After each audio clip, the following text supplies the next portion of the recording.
Cyril Elslander, bonjour, nous sommes à la bibliothèque Armand Gatti à la Seine-sur-Mer. Et donc tu es le directeur adjoint du pôle et le directeur de la Saison Gatti, qui est entre autres un centre ressources en matière d'éducation artistique et culturelle.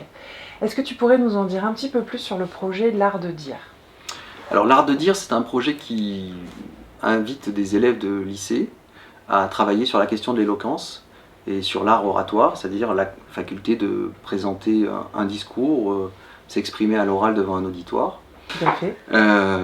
C'est surtout un projet pédagogique qui a pour ambition de permettre aux élèves à la fois de se former au discours, à la parole, mais de les inviter aussi à travailler sur la question de l'argumentation, sur la réflexion, sur construire une parole sur le monde d'aujourd'hui, une parole qui est la leur.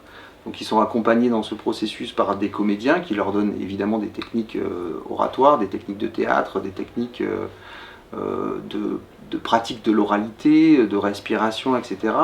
Et puis ils sont surtout amenés avec les enseignants à travailler sur un argumentaire, sur des questions qui sont des questions très diverses. Donc l'idée c'est ça, c'est à la fois de leur proposer de développer des techniques, mais aussi de les amener à réfléchir. C'est vrai qu'aujourd'hui, la jeunesse, elle évolue aussi dans un monde qui est complexe, dans un monde aussi qui est marqué par des nouveaux modes de communication. Et travailler sur la parole, c'est aussi travailler sur la pensée, c'est-à-dire c'est aussi leur permettre de structurer leur pensée, de structurer leur argumentation, et puis surtout de la donner, de la partager avec un public. Donc tu dirais qu'aujourd'hui l'éloquence c'est une pratique indispensable pour la jeunesse et les futurs adultes? C'est un projet qui est assez bien apprécié par les jeunes. Finalement, il y a aussi cette dimension de concours, puisque l'art de dire, c'est une compétition, puisqu'il y a 11 classes aujourd'hui qui participent au projet, et les groupes d'orateurs sont en compétition, à la fois de façon dans leur établissement, à l'intérieur de leur établissement, puis ensuite les finalistes vont rencontrer d'autres établissements, donc il y a une dimension aussi inter-établissement. On a tenu à ce que cette émulation liée au concours, à la démarche un peu de compétition soit maintenue dans ce projet.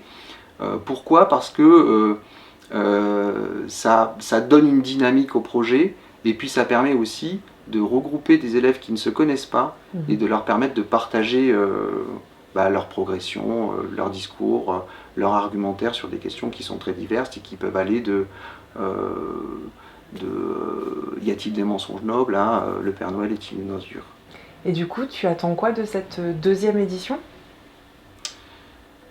Alors de cette deuxième édition, qu'est-ce qu'on attend ?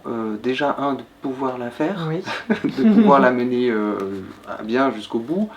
De toute façon, j'ai envie de dire, toutes les compétences qui sont aujourd'hui développées dans le cadre de ces ateliers dans les classes, quand bien même on n'arriverait pas à la finale, c'est quelque chose qui est acquis pour les jeunes. En tout cas, il y a une démarche de transmission qui me semble importante de maintenir tout au long de cette période, même si elle est un petit peu malmenée. En tout cas pour les lieux culturels. Et puis j'espère que ce sera une belle réussite et puis surtout un beau moment de partage comme on a pu le vivre lors de la première édition, c'est-à-dire un moment où il y a de la solidarité, il y a de l'écoute entre ces jeunes, il y a aussi un peu de tension mais il y a de l'enjeu et cette prise de risque qui est à la fois réelle et un peu jouée, parce qu'au fond c'est une compétition mais c'est aussi un moment où on s'amuse. J'aimerais bien qu'on arrive à aller au bout de cette aventure collective avec eux. Et c'est ce qu'on souhaite à ce beau projet L'Art de dire et je te remercie Cyril. Merci Aurélie.